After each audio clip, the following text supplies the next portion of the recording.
अस्सलामु अलैकुम वरहमतुल्लाहि वबरकातुहू। मैं मुजाहिदुल इस्लाम आप तमाम बच्चों का ए टू नॉलेज यूट्यूब चैनल पर बहुत बहुत स्वागत करता हूं, वेलकम करता हूं और खैर मकदम करता हूं और उम्मीद करता हूं कि आप तमाम बच्चे खैर आफियत से होंगे और अपनी पढ़ाई में मस्तो मगन होंगे। तो बच्चों, आज के इस एपिसोड नंबर 5 में क्लास 10 की शामिल निसाब किताब दरख्शां हिस्सा दोम के चैप्टर नंबर 21 से 25 तक के वेरी इंपॉर्टेंट क्वेश्चंस को हल करेंगे। इसलिए आपसे गुजारिश है, आपसे अपील है कि अगर आपके दोस्त अहबाब में से जो भी क्लास 10th में हो तो उसको इस वीडियो के लिंक को जरूर शेयर करें ताकि हमारी फैमिली जो है ज्यादा से ज्यादा बढ़े और आपको भी अच्छा लगे, हमको भी अच्छा लगे। तो आज के इस एपिसोड नंबर 5 चैप्टरों के वेरी इंपॉर्टेंट क्वेश्चंस को हम लोग जो है हल करेंगे। और याद रखिएगा कि ये सारे के सारे क्वेश्चंस जो आज के इस एपिसोड नंबर 5 में हम लोग कवर करेंगे, ये आपके एग्जाम में बहुत ज्यादा पूछा जाएगा और आपके बोर्ड एग्जाम के लिए जो है 20 से 25 नंबर इस वीडियो से आपका आने वाला है। तो इसलिए आपसे गुजारिश है कि वीडियो को जो है अंत तक देखें, वीडियो को लास्ट तक देखें और अगर आपको कहीं समझने में दिक्कत हो, कहीं अगर दिक्कत हो आपको पूरे वीडियो में शुरू से अंत तक, तो आप जो है अपनी दिल की बात, अपना इजहार ख्याल जो है कमेंट बॉक्स में आप अपनी दिल की बात अपना जो है लिख सकते हैं ताकि जो है हमको पता चले कि आप क्या चाह रहे हैं, हम लोग क्या लेके आ रहे हैं। बहरहाल सबसे पहले हम जो है आज के इस एपिसोड नंबर 5 में क्लास 10 की शामिल निसाब किताब दरख्शां हिस्सा दोम के चैप्टर नंबर 21 को जो है हल करेंगे। और इस चैप्टर का नाम है खरा डिनर। इस चैप्टर का नाम क्या है? खरा डिनर, जो एक नज़म है और इसके लिखने वाले हैं सैयद मोहम्मद जाफरी। तो चैप्टर नंबर 21 का नाम है खरा डिनर, जो एक नज़म है और इसके लिखने वाले हैं सैयद मोहम्मद जाफरी। सवाल नंबर 1 में पूछा जा रहा है कि सैयद मोहम्मद जाफरी का असल नाम क्या है? सैयद मोहम्मद जाफरी का असल नाम क्या है? सैयद मोहम्मद जाफर, सैयद मोहम्मद जाफरी, सैयद मोहम्मद जाफर अली, मोहम्मद जाफरी। तो सैयद मोहम्मद जाफरी का असल जो नाम है वो सैयद मोहम्मद जाफर अली है। क्या नाम है? सैयद मोहम्मद जाफर अली है। इसीलिए इस क्वेश्चन का राइट आंसर हो जाएगा ऑप्शन नंबर सी। सवाल नंबर 2 की तरफ बढ़ते हैं, जिसमें पूछा जा रहा है कि सैयद मोहम्मद जाफरी की पैदाइश जो है वो कब हुई है? तो सैयद मोहम्मद जाफरी की पैदाइश जो है वो 1905 ईस्वी में हुई है। कब हुई है? 1905 ईस्वी में हुई है। सवाल नंबर 3, जिसमें पूछा जा रहा है कि सैयद मोहम्मद जाफरी की जाए पैदाइश कहाँ है, यानी कि सैयद मोहम्मद जाफरी जो है कहां पर पैदा हुए, किस जगह पैदा हुए? तो सैयद मोहम्मद जाफरी जो है वो लाहौर में पैदा हुए। कब पैदा हुए? 1905 में। और कहां पर पैदा हुए? लाहौर में पैदा हुए। इसलिए इस क्वेश्चन का राइट आंसर हो जाएगा ऑप्शन नंबर बी। सवाल नंबर 4 में पूछा जा रहा है कि सैयद मोहम्मद जाफरी के वालिद का क्या नाम था? सैयद मोहम्मद जाफरी के वालिद का क्या नाम था? तो सैयद मोहम्मद जाफरी के वालिद का जो नाम है सैयद मोहम्मद अली जाफरी। नाम क्या है? सैयद मोहम्मद अली जाफरी। और सैयद मोहम्मद जाफरी का असल नाम क्या है? तो सैयद मोहम्मद जाफर अली। अगर ये अली पहले आए तो इसका मतलब इसके अब्बू का नाम है सैयद मोहम्मद अली जाफरी। अगर ये अली बाद में यहां पर आए और यहां पर न आए तो इसका मतलब ये समझिएगा कि सैयद मोहम्मद जाफरी का असल नाम जो है सैयद मोहम्मद जाफर अली। तो सैयद मोहम्मद जाफर के वालिद का नाम जो है सैयद मोहम्मद अली जाफरी। इसीलिए इस क्वेश्चन का राइट आंसर हो जाएगा ऑप्शन नंबर सी। सवाल नंबर 5 के तरफ बढ़ते हैं, जिसमें पूछा जा रहा है कि सैयद मोहम्मद जाफर अली की तालीम और तरबियत जो है किसके जेरे साया हुई? यानी सैयद मोहम्मद जाफर की तालीम और उसकी तरबियत जो है किसके पास रह करके हुई है? तो सैयद मोहम्मद जाफरी की तालीम और तरबियत जो है वो फूफीजाद भाई के जेर साया में रह करके हुई है और इसके फूफीजाद भाई का नाम जो है सैयद मोहम्मद अब्दुल्ला रिजवी। क्या नाम है? सैयद मोहम्मद अब्दुल्ला रिजवी। और ये रिश्ते में फूफीजाद भाई लगेगा। इसी के पास रह करके सैयद मोहम्मद जाफर अली ने तालीम और तरबियत जो है हासिल किया। सवाल नंबर 6 के तरफ बढ़ते हैं, जिसमें पूछा जा रहा है कि सैयद मोहम्मद जाफरी ने मैट्रिक का इम्तिहान जो है कब पास किया। तो सैयद मोहम्मद जाफरी ने मैट्रिक का इम्तिहान जो पास किया है 1922 ईस्वी में। कब? 1922 ईस्वी में सैयद मोहम्मद जाफरी ने मैट्रिक का इम्तिहान पास किया। इसीलिए इस क्वेश्चन का राइट जो आंसर होगा वो ऑप्शन नंबर बी। क्या होगा? ऑप्शन नंबर बी जो है इस क्वेश्चन का राइट आंसर हो जाएगा।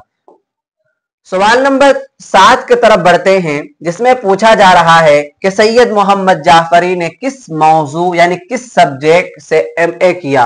तो सैयद मोहम्मद जाफरी ने फारसी व अंग्रेजी से एमए किया था। किससे किया था? फारसी व अंग्रेजी से। एक सब्जेक्ट में जो है एमए और किया था, जिसका तज़किरा यहाँ पर नहीं है। तो फारसी, अंग्रेजी, उसके साथ साथ जो है अरबी, तीनों चीजों में वो क्या किया था? एमए किया था। तो इस हिसाब से, इस ऑप्शन के हिसाब से जो है, इस ऑप्शन के हिसाब से जो है ये जो है ऑप्शन नंबर ए जो है बिल्कुल राइट हो जाएगा। ऑप्शन नंबर ए, यानी कि फारसी व अंग्रेजी में क्या किया था? सैयद मोहम्मद जाफरी ने एमए किया था। सवाल नंबर 8, जिसमें पूछा जा रहा है कि कॉलेज ऑफ आर्टिस्ट में सैयद मोहम्मद जाफरी ने किसकी शागिर्दी इख्तियार की? किसकी शागिर्दी इख्तियार की? तो कॉलेज ऑफ आर्टिस्ट में सैयद मोहम्मद जाफरी ने जो है अब्दुर्रहमान चुगताई, किसकी? अब्दुर्रहमान चुगताई और फिरोजुद्दीन की क्या की? शागिर्दी इख्तियार की। तो कहां पर? कॉलेज ऑफ आर्टिस्ट में अब्दुर्रहमान चुगताई और फिरोजुद्दीन की शागिर्दी इख्तियार की। यानी सैयद मोहम्मद जाफरी को जो है तस्वीर कशी से बहुत ज्यादा उनको शौक था तस्वीर कशी। तो वो तस्वीर कशी को सीखने के लिए, तालीम हासिल करने के लिए कॉलेज ऑफ आर्टिस्ट गए और अब्दुर्रहमान चुगताई और फिरोजुद्दीन से जो है तस्वीर कशी का इल्म सीखा।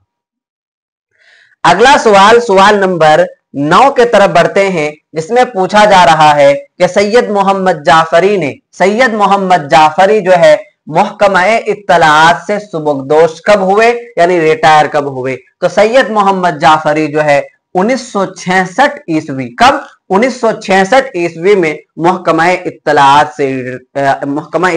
से रिटायर हो गए, सुबकदोश हो गए। तो ऑप्शन नंबर बी जो है बिल्कुल क्या हो जाएगा? परफेक्ट हो जाएगा।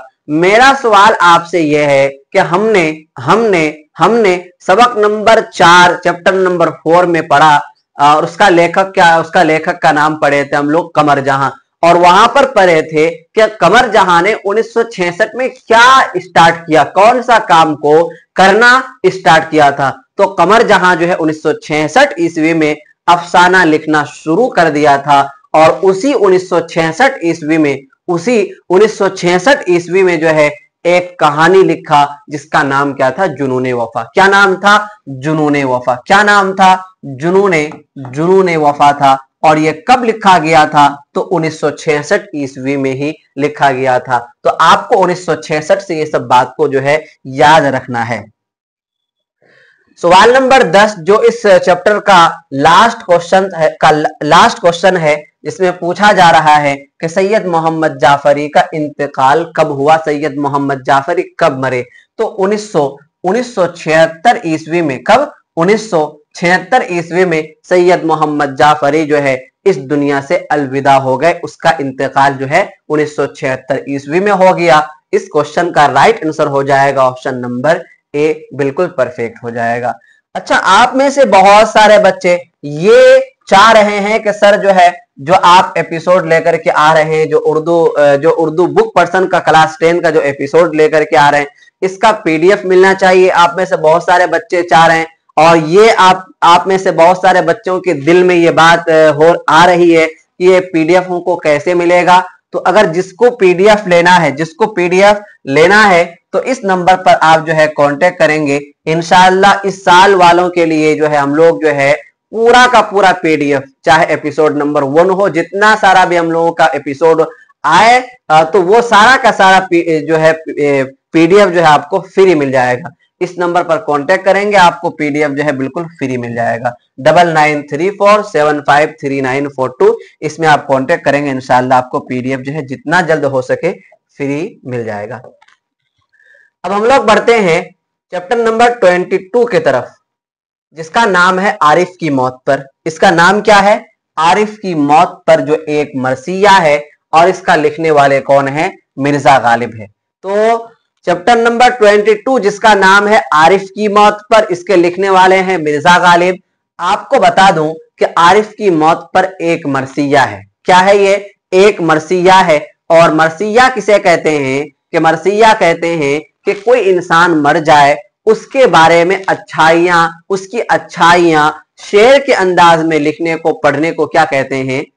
क्या कहते हैं? मरसिया कहते हैं। तो मिर्जा गालिब के भतीजे जिसका नाम क्या था? आरिफ था, वो मर गया तो उसी की अच्छाइयां इस पूरे शेर में बयान की गई है। तो ये क्या होगा आप बताइए? मरसिया होगा। तो किसी मरने वाले के औसाफे हमीदा यानी उनकी अच्छाइयां शेर के अंदाज में लिखने को क्या कहते हैं? मरसिया कहते हैं। और सवाल नंबर 1 में पूछा जा रहा है कि आरिफ की मौत पर क्या है? ये जो चैप्टर है ये क्या है? गजल है या फिर मरसिया है या फिर अफसाना है या फिर क्या है? नावल है। तो ये आरिफ की मौत पर ये क्या है? मरसिया है। क्या है ये? मरसिया है। और इसके लिखने वाले कौन है? मिर्जा गालिब है। मिर्जा गालिब के बारे में आपने पहले भी कुछ पढ़ा है, लेकिन मजीद जो है कुछ बातों को आप यहां भी याद रखिए ताकि आपको बोर्ड एग्जाम में कोई परेशानी ना हो।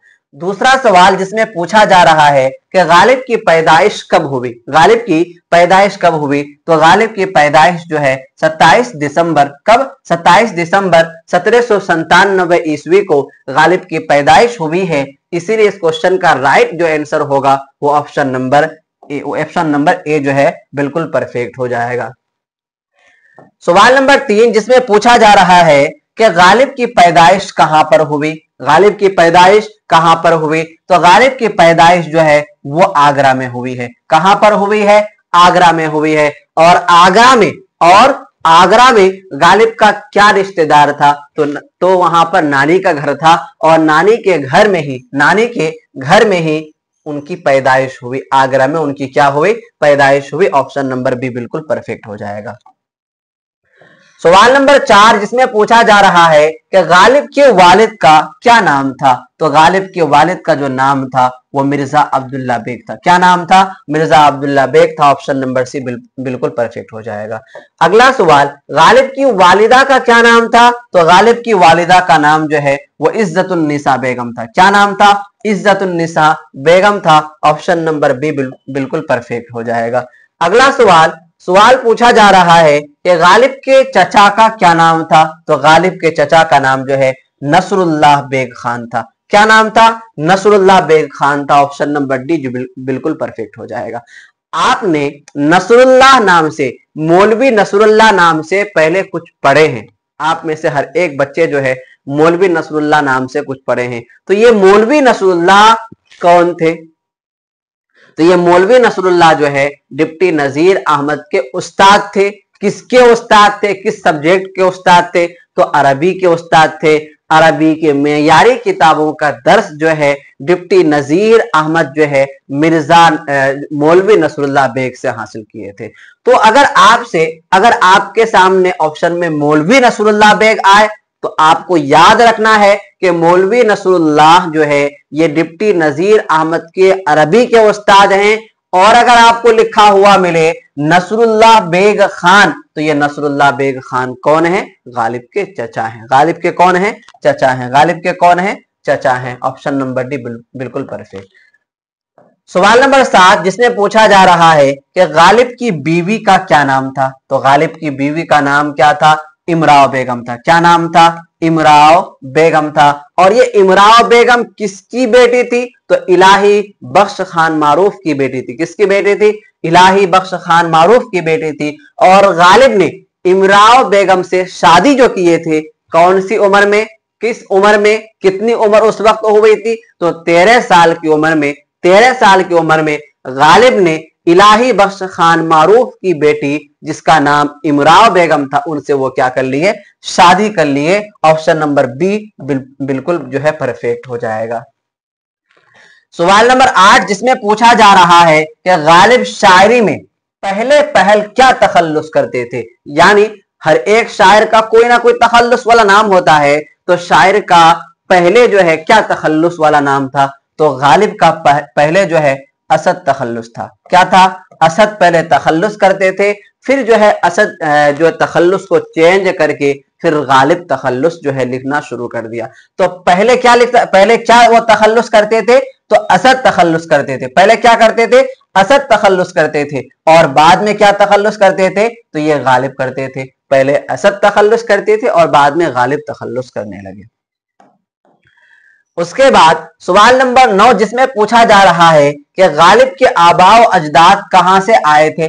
गालिब के आबाओ अजदाद कहां से आए थे? मक्का से आए थे, अफ्रीका से आए थे, अमेरिका से आए थे, ईरान से आए थे? तो गालिब के आबाओ अजदाद जो है वो कहां से आए थे? ईरान से आए थे। कहां से आए थे? ईरान से आए थे। तो ऑप्शन नंबर डी बिल्कुल परफेक्ट हो जाएगा।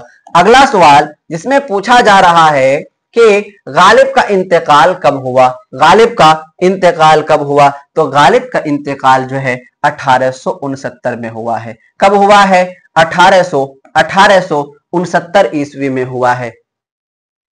1869 अगर यहां पर लिखा हुआ है तो आपको दिमाग चलाना चाहिए कि सर सैयद अहमद खान जो है वो 1869 में क्या किए थे। तो 1869 में सर सैयद अहमद खान जो है क्या किए थे? इंग्लिस्तान गए थे, वहां से वापसी के बाद एक रिसाला लिखा था जिसका नाम तहजीबुल अखलाक था। क्या नाम था? तहजीबुल अखलाक था। क्या नाम था? तहजीबुल अखलाक नाम था। और तहजीबुल अखलाक नाम था। इस रिसाला में समाजी, अदबी और इस्लाही मजामीन इसमें लिखते थे। तो 1869 में किसकी वफात है? 1869 जो है गालिब की वफात है। गालिब का इंतकाल जो है 1869 में हुआ है। अगला सवाल, यहां तक हम लोगों ने चैप्टर नंबर 22 तक को है कवर कर लिया है। आगे हम लोग सबक नंबर 23 यानी कि चैप्टर नंबर 23 जिसका नाम है ज़हरे इश्क। क्या नाम है? ज़हरे इश्क। और इसके लिखने वाले हैं शौक लखनवी। लिखने वाले कौन है? शौक लखनवी। तो चैप्टर का नाम है ज़हरे इश्क और इसके लिखने वाले कौन है? शौक लखनवी। आपको बता दूं कि ज़हरे इश्क एक चैप्टर है, ये सिन्फे मुस्नवी में है। कौन से सिन्फ में? सिन्फे मुस्नवी में है। और मुस्नवी किसे कहते हैं आपको पता होगा। देखिए, एक होता है गजल, एक होता है मुस्नवी। अगर शेर में सरसरी तौर पर हल्का फुल्का अगर लड़कियों की बातें हों, हुस्न इश्क की बातें हों, हल्का फुल्का सरसरी अगर बातें हों तो उनको कहते हैं गजल।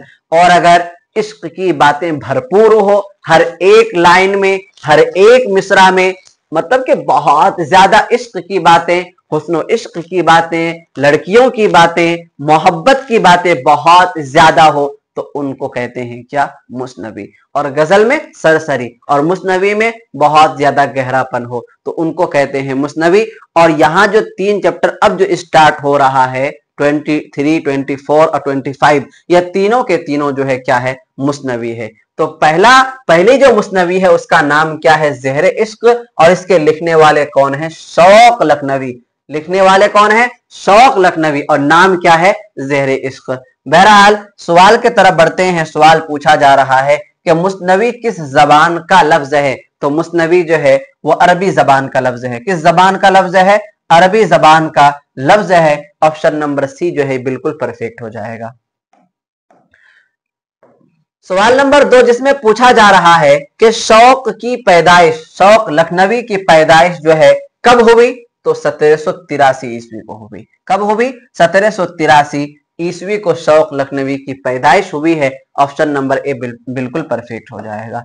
सवाल नंबर 3 जिसमें पूछा जा रहा है कि शौक कहां पर पैदा हुए, तो शौक के लास्ट में क्या लिखा हुआ है, लखनवी। इसका मतलब क्या है कि शौक की पैदाइश लखनऊ में हुई है। कहां पर हुई है, लखनऊ पे हुई है। और कब हुई है, 1783 ईस्वी में हुई है। कहां पर हुई है, तो लखनऊ में हुई है। सवाल नंबर 4 जिसमें पूछा जा रहा है कि शौक का असल नाम क्या था, शौक का असल नाम क्या था, तो शौक का असल नाम जो है तसद्दुक हुसैन खान था। क्या नाम था, तसद्दुक हुसैन खान शौक लखनवी का असल नाम था, लेकिन शौक लखनवी के नाम से वो मशहूर और फेमस है। असल नाम तसद्दुक हुसैन, लेकिन किसी और नाम से वो मशहूर है, फेमस है। सवाल नंबर 5 जिसमें पूछा जा रहा है कि शौक के वालिद का क्या नाम था, शौक के वालिद का नाम क्या था, तो शौक के वालिद का नाम जो है आगा अली खान था। क्या नाम था, आगा अली खान था। ऑप्शन नंबर ए बिल्कुल परफेक्ट हो जाएगा। सवाल नंबर 6 जिसमें पूछा जा रहा है कि शौक लखनवी का खानदान कैसा था, शौक लखनवी का खानदान कैसा था, अमीरों का, जमींदारों का, तबीबों का, सियासत का। तो शौक लखनवी का खानदान जो है तबीबों का खानदान था।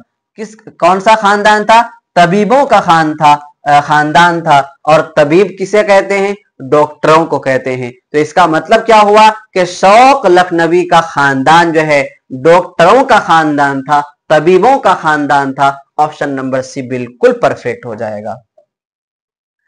सवाल नंबर 7 जिसमें पूछा जा रहा है कि किस अहद में, यानी किस जमाना में, किस अहद में शौक लखनवी शाही मुआलिज मुकर्रर हुए, यानी कि शाही डॉक्टर शौक लखनवी कब बने, सॉरी किस अहद में शौक लखनवी शाही मुआलिज मुकर्रर हुए, यानी कौन से बादशाह का जमाना था, तो उस वक्त जो है शौक लखनवी शाही डॉक्टर बने। तो वाजिद अली शाह के जमाना में, कौन से जमाना में, वाजिद अली शाह के जमाना में शौक लखनवी जो है शाही मुआलिज, शाही डॉक्टर जो है वो मुकर्रर हुए। तो ऑप्शन नंबर डी बिल्कुल परफेक्ट हो जाएगा। सवाल नंबर 8 जिसमें पूछा जा रहा है कि जेल में से कौन सी मुस्नवी, जेल में से, सॉरी एक मिनट, सवाल नंबर 8 जिसमें पूछा क्या जा रहा है कि जेल में से कौन सी मुस्नवी शौक लखनवी की है। नंबर 1 में ज़हरे इश्क, बहारे इश्क, फरेबे इश्क, इनमें से सभी। तो जेल में से सभी के सभी शौक लखनवी की मुस्नवियां हैं। ऑप्शन नंबर डी बिल्कुल परफेक्ट हो जाएगा। ऑप्शन नंबर डी बिल्कुल परफेक्ट हो जाएगा। क्यों, इसलिए कि ज़हरे इश्क, बहारे इश्क, फरेबे इश्क, तीनों के तीनों मुस्नवियों के लेखक कौन है, शौक लखनवी हैं। सवाल नंबर 9 जिसमें पूछा जा रहा है कि शौक लखनवी की किस मुस्नवी को सबसे ज्यादा शोहरत मिली, शौक लखनवी की किस मुस्नवी को सबसे ज्यादा शोहरत व मकबूलियत हासिल हुई। तो सबसे ज्यादा जो है ज़हरे इश्क को शोहरत मिली। किसको मिली, ज़हरे इश्क को सबसे ज्यादा शोहरत मिली। लेकिन अगर आपसे पूछा जाए कि शौक लखनवी कितनी मुस्नवियां लिखी, तो 3। नंबर 1 में क्या है, ज़हरे इश्क, नंबर 2 में क्या है, बहारे इश्क, नंबर 3 में क्या है, फरेबे इश्क। उसके बाद सवाल नंबर 10 जिसमें पूछा जा रहा है कि शौक लखनवी का इंतकाल कब हुआ। तो शौक लखनवी का इंतकाल जो है 1871 ईस्वी में हुआ। कब हुआ, 1871 ईस्वी में हुआ। और इसकी पैदाइश कब हुई, 1783 ईस्वी में। और इसकी वफात कब हुई, 1871 ईस्वी में। इसकी पैदाइश कब हुई, कहां पर हुई, तो लखनऊ में हुई। यहां तक हम लोगों ने चैप्टर नंबर 23 के वेरी वेरी इंपॉर्टेंट क्वेश्चंस को हल कर लिया है। और उम्मीद है कि आपको जो है सारे के सारे क्वेश्चन जो है आपको अच्छे से समझ में आ गए होंगे। अब हम लोग बढ़ते हैं चैप्टर नंबर 24 के तरफ, और उसका नाम है गुलजार नसीम। उसका नाम क्या है, गुलजार नसीम। और इसके लिखने वाले हैं दिया शंकर नसीम। इसका नाम क्या है, दिया शंकर नसीम। और याद रखिएगा कि गुलजार नसीम भी एक क्या है, मुस्नवी है। गुलजार नसीम भी एक क्या है, मुस्नवी है। और इसके लिखने वाले हैं दिया शंकर नसीम। सवाल नंबर 1 जिसमें पूछा जा रहा है कि दिया शंकर नसीम का असल नाम क्या है। नसीम कोल या फिर शंकर कोल या फिर दिया शंकर कोल, इनमें से सभी। तो दिया शंकर का असल नाम जो है वो दिया शंकर कोल है। असल नाम क्या है? दिया शंकर कोल असल नाम है। ऑप्शन नंबर से बिल्कुल परफेक्ट हो जाएगा। सवाल नंबर 2 जिसमें पूछा जा रहा है कि दिया शंकर के वालिद का क्या नाम था। दिया शंकर के वालिद का नाम जो है वो गंगा प्रसाद कोल है। क्या नाम है? गंगा प्रसाद कोल है। ऑप्शन नंबर डी बिल्कुल परफेक्ट हो जाएगा। अगला सवाल, सवाल नंबर 3 की तरफ बढ़ते हैं। इसमें पूछा जा रहा है कि दिया शंकर कब पैदा हुए। दिया शंकर कब पैदा हुए? 1811 में, 1812 में, 1813 में, 1814 में। तो दिया शंकर की पैदाइश जो है 1811 ईस्वी में हुई है। कब हुई है? 1811 ईस्वी में दिया शंकर की पैदाइश हुई है। सवाल नंबर 3 का जो है राइट आंसर हो जाएगा ऑप्शन नंबर ए। सवाल नंबर 4 में पूछा जा रहा है कि दिया शंकर की जाए पैदाइश कहाँ है। जाए पैदाइश मतलब कि दिया शंकर की पैदाइश कहाँ पर हुई। तो दिया शंकर की पैदाइश जो है लखनऊ में हुई है। कहाँ पर हुई है? लखनऊ में हुई है। और शौक लखनवी की पैदाइश कहाँ पर हुई है? तो लखनऊ में ही हुई है। और दिया शंकर की पैदाइश कहाँ पर हुई है? लखनऊ में हुई है। ऑप्शन नंबर जो है सी बिल्कुल परफेक्ट हो जाएगा। सवाल नंबर 5 जिसमें पूछा जा रहा है कि दिया शंकर की इब्तिदाई तालीम किस जबान में हुई। दिया शंकर की इब्तिदाई तालीम जो है वो उर्दू और फारसी, उस वक्त जो है उर्दू और फारसी बहुत ज्यादा चलती थी, इसीलिए उस वक्त के रिवायत के मुताबिक, उस वक्त के रिवाज के मुताबिक जो है उर्दू और फारसी में ही दिया शंकर की इब्तिदाई तालीम हुई है। ऑप्शन नंबर डी बिल्कुल परफेक्ट हो जाएगा। सवाल नंबर 6 की तरफ बढ़ते हैं। इसमें पूछा जा रहा है कि इब्तिदा से ही दिया शंकर को किस चीज से लगाव था, किस चीज का शौक था। तो इब्तिदा से शेरो शायरी, किससे? शेरो शायरी से दिया शंकर को काफी लगाव था और काफी शौक था, इसलिए बचपने ही से शेरो शायरी करना जो है वो शुरू कर दिए थे। सवाल नंबर 7 की तरफ बढ़ते हैं जिसमें पूछा जा रहा है कि दिया शंकर की शोहरत की वजह क्या है।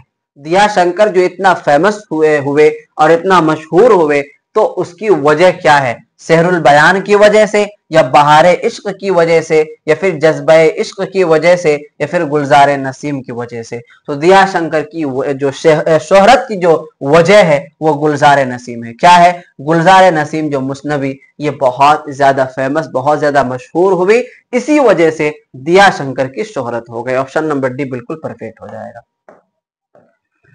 सवाल नंबर 8 जिसमें पूछा जा रहा है कि बकावली अपना तारुफ क्या देती है। बकावली अपना तारुफ क्या देती है? ये जो है आपको उस शेर का खुलासा, अगर आप जब सिलेबस पढ़ रहे थे तो आप उस वक्त पढ़े होंगे, तो इसका जवाब आप आसानी से दे सकते हैं।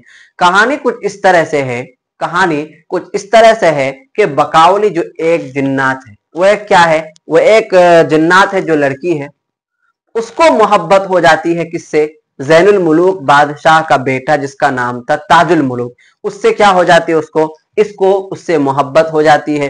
पूरे मतलब कि जहां जहां तक ढूंढना होता है सब जगह को ये बकावली ढूंढी, लेकिन कहीं नहीं मिली। किसी ने बताया कि वो बादशाह के ही दरबार में हो सकता है, इसीलिए ये बकावली जो है बादशाह के दरबार में गए और वहां जाकर के अपना इंसान का जो ये होता है ना, इंसान के हैसियत में इंसान बन करके उस बादशाह के दरबार में गए और कहा कि मेरा नाम इब्न फिरोज है। क्या नाम है? इब्न फिरोज है। फिर जो है वहां पर उनको रखा, फिर रख करके चापलूसी वगैरह करके वो फिर वजीर बन गई। कौन? बकावली।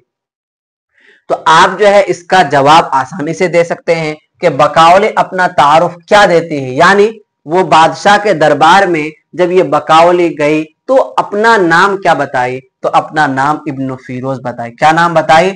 इब्न फिरोज। क्या नाम बताई? इब्न फिरोज। ऑप्शन नंबर बी बिल्कुल परफेक्ट हो जाएगा। अगला सवाल जिसमें पूछा जा रहा है कि बकावली ज़ैनुल मुलूक की दरबार में क्या बन जाती है, यानी चापलूसी वगैरह करके वो कौन से ओहदे पर फाइज होती है? तो वजीर के ओहदे पर, गोया के वजीर बन जाती है। कौन? बकावली जो है ज़ैनुल मुलूक की दरबार में चापलूसी वगैरह करके वजीर बन जाती है। ऑप्शन नंबर डी बिल्कुल परफेक्ट हो जाएगा। सवाल नंबर 10 की तरफ बढ़ते हैं, जिसमें पूछा जा रहा है कि दिया शंकर नसीम की वफात कब हुई? दिया शंकर नसीम की वफात जो है 1845 ईस्वी में हुई है। कब हुई है? 1845 ईस्वी को दिया शंकर नसीम की वफात हुई है। 1845 ईस्वी को दिया शंकर जो है इस दुनिया को अलविदा कह गए। ऑप्शन नंबर ए बिल्कुल परफेक्ट हो जाएगा।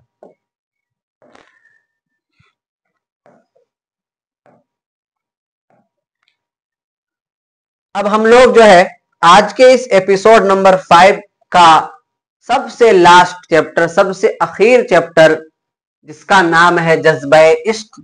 क्या नाम है? जज्बे इश्क। और इसके लिखने वाले हैं गुलाम हमदानी मुसहफी। और जज्बे इश्क जो है ये भी एक मुस्नवी है। तो सबसे पहले हम लोग जो है एक मुस्नवी पढ़े, उसके बाद जो है गुलजार नसीम नाम से एक मुस्नवी पढ़े, अब ये एक मुस्नवी है। तो गोया के 3 मुस्नवी हो गई। कितनी मुस्नवी? 3 मुस्नवी। तो ये जज्बे इश्क जो एक मुस्नवी है, इसके लिखने वाले कौन है? तो गुलाम हमदानी मुसहफी। लिखने वाले कौन है? गुलाम हमदानी मुसहफी।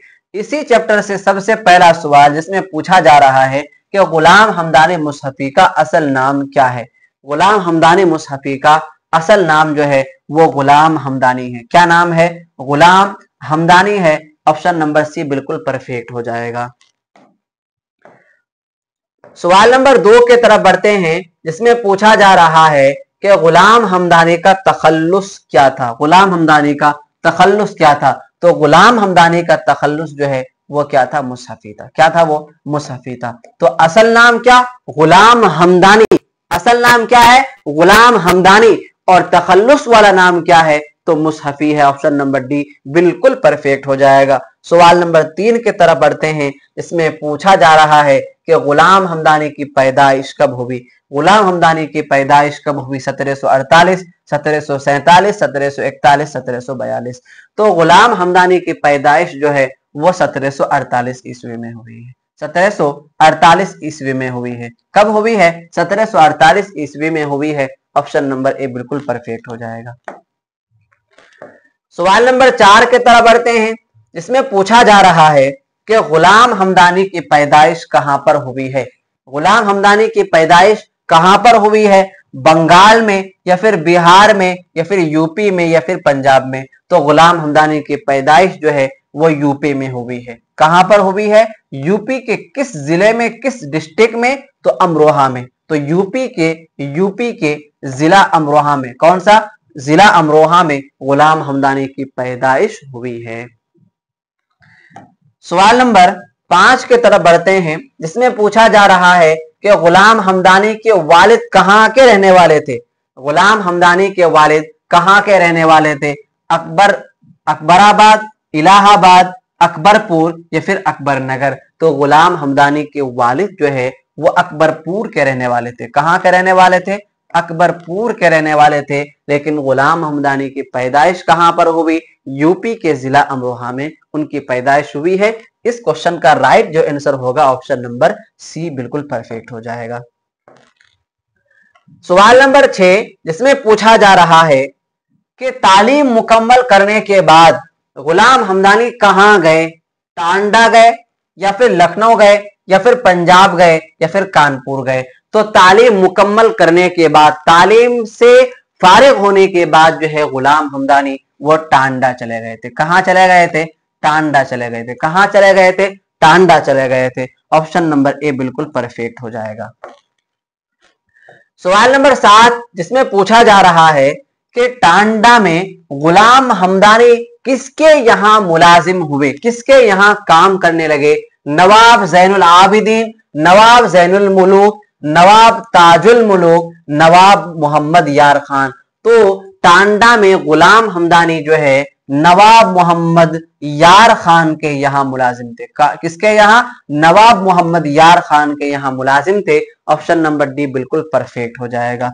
सवाल नंबर 8, जिसमें पूछा जा रहा है कि जेल में कौन मुसहफी के शागिर्द थे। जेल में कौन मुसहफी के शागिर्द थे? मीर जमीर या फिर मीर खलीक या फिर आतिश लखनवी या इनमें से सभी। तो जेल में से ये सभी के सभी जो है मुसहफी के शागिर्द थे, इसीलिए इस क्वेश्चन का राइट जो आंसर होगा ऑप्शन नंबर डी। क्यों? इसलिए कि मीर जमीर भी, कौन? मीर जमीर भी और मीर खलीक भी और आतिश भी, ये तीनों के तीनों जो है ये मुसहफी के शागिर्द थे, मुसहफी के स्टूडेंट थे। इसीलिए इस क्वेश्चन का राइट जो आंसर होगा ऑप्शन नंबर डी बिल्कुल परफेक्ट हो जाएगा। सवाल नंबर 9 जिसमें पूछा जा रहा है कि मुसहफी की इश्किया मुस्नवी कौन कौन सी है? बहरुल मोहब्बत, सर्दी, तिफले हिजाम, इनमें से सभी। तो मुसहफी की इश्किया मुस्नवियां ये सब के सब है, इसीलिए इस क्वेश्चन का राइट जो आंसर होगा ऑप्शन नंबर डी बिल्कुल परफेक्ट हो जाएगा। क्यों? इसलिए कि बहरुल मोहब्बत ये भी मुसहफी की है, सर्दी ये भी मुसहफी की है, तिफले हिजाम ये भी मुसहफी की है। क्या इसके अलावा और भी मुस्नवियां हैं? तो हाँ, चार जो मुस्नवियां इसके अलावा और है। एक को कहते हैं अजवाइन, एक को क्या कहते हैं? अजवाइन। उसके बाद जो है गरीब खाना, उसके बाद जो है मोदी खाना, उसके बाद जो है खटमल नामा। तो ये तीन हो गए। नंबर 4 में जो है अजवाइन, नंबर 4 का नाम क्या है? अजवाइन। नंबर 5 का नाम है गरीब खाना। क्या नाम है? गरीब खाना। क्या नाम है? गरीब खाना। और नंबर 6 का नाम है मोदी खाना। क्या नाम है? मोदी खाना। क्या नाम है? मोदी खाना। और नंबर 7 का नाम है खटमल नामा। क्या नाम है? खटमल नामा। तो गोया के 7 मुस्नवी गुलाम हमदानी मुसहफी ने लिखे थे। पहली जो मुस्नवी है उसका नाम बहरुल मोहब्बत, उसके बाद सर्दी, उसके बाद तिफले हिजाम, उसके बाद अजवाइन, उसके बाद जो है गरीब खाना, उसके बाद मोदी खाना, उसके बाद जो है खटमल। तो इस क्वेश्चन का राइट जो आंसर होगा ऑप्शन नंबर डी बिल्कुल क्या हो जाएगा? परफेक्ट हो जाएगा। इस एपिसोड का जो लास्ट क्वेश्चन है उसमें पूछा जा रहा है कि मुसहफी का इंतकाल कब हुआ? मुसहफी का इंतकाल कब हुआ? 1824 में, 1828 में, 1825 में, 1826 में। तो मुसहफी का जो इंतकाल हुआ है वो 1824 में हुआ है। कब हुआ है? 1824 में हुआ है। इसीलिए इस क्वेश्चन का जो राइट आंसर होगा ऑप्शन नंबर ए बिल्कुल परफेक्ट हो जाएगा। आप में से बहुत सारे बच्चे इस एपिसोड का पीडीएफ लेना चाहते हैं, तो आप जो है इस नंबर पर कांटेक्ट करेंगे। इंशाल्लाह आपको जो है जितना जल्द हो सके आपको इसका पीडीएफ जो है फ्री में मिल जाएगा। 9934753942 इसमें आप कांटेक्ट करेंगे, इंशाल्लाह आपको जो है बहुत जल्द पीडीएफ मिल जाएगा। तो सही, आज का क्लास हम लोग यहीं तक खत्म करते हैं। इंशाल्लाह जो है फिर आगे मिलेंगे, एपिसोड नंबर जो है 6 में मिलेंगे, फिर वहां हम लोग जो है आगे बात करेंगे। आज का क्लास जो है बस इतना ही खत्म करते हैं। इंशाल्लाह फिर नेक्स्ट वीडियो में मिलेंगे। खुदा हाफिज।